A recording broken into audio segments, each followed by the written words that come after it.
en la propuesta que ha sido recogida en algunos aspectos por el informe entregado para el segundo debate. Lo primero es insistir que es necesario cumplir el precepto constitucional de invertir el 6% del Producto Interno Bruto en educación que ningún gobierno ha cumplido. En este contexto, la emergencia sanitaria develó la verdadera situación del sector educativo y una de las manifestaciones fue la salida del sistema de alrededor de 200,000 estudiantes.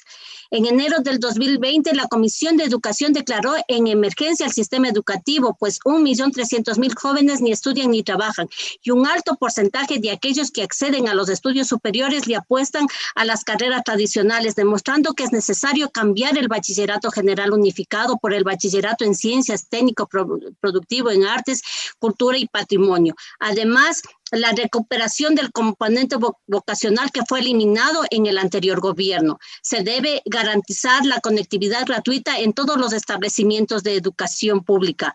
Otro axioma de una convivencia entre los actores del proceso educativo en el ámbito económico de los docentes es la recuperación de las 10 categorías del magisterio fiscal, cuya estructura del escalafón debe estar expresamente determinados en la ley.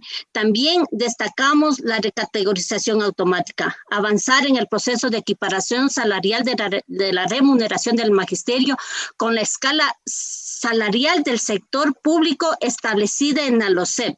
El piso de dicha escala para el magisterio no será inferior al equivalente del 2.5 del salario básico unificado, que no significa un gasto público, sino que corresponde a la justeza de la labor del docente. Durante 10 años de vigencia por la presente ley, la sectorización es un derecho que muy pocos docentes alcanzaron.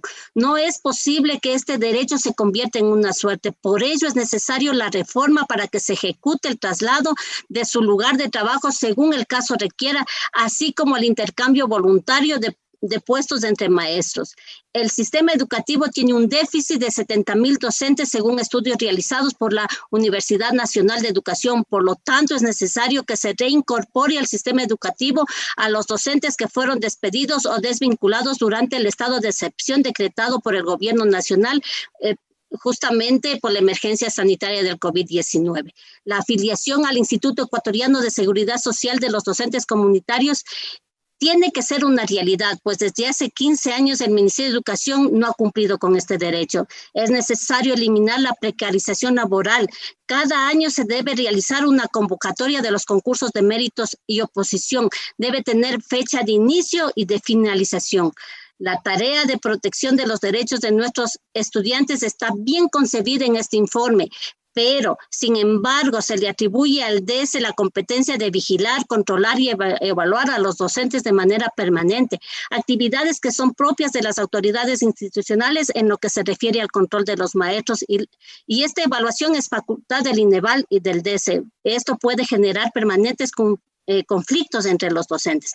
Tenemos observaciones mismas que serán enviadas a través de Secretaría, una de las cuales justamente una de las observaciones es que la Junta de Resolución de Conflictos debe ser también la Junta de Resolución de Estímulos para el docente y no un ente de persecución. En este momento de crisis sanitaria, política y económica que atraviesa el país, es necesario regresar a ver a la base social de nuestra sociedad. Y una de esas bases justamente es la educación.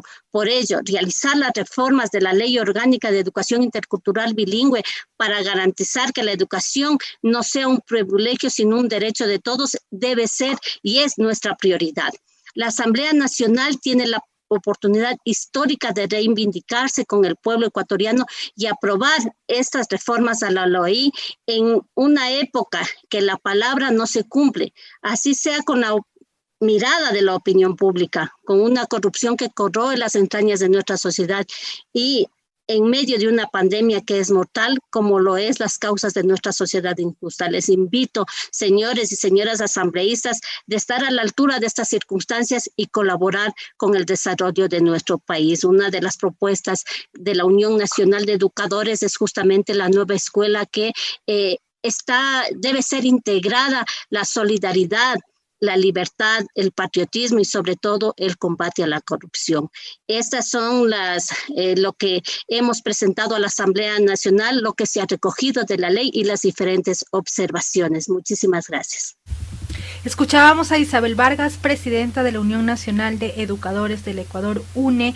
Ella inició haciendo hincapié que la emergencia reveló la situación de la educación y que existe un importante abandono de niños y jóvenes que no continúan estudiando. Seguimos escuchando la sesión. La comparecencia de la Magíster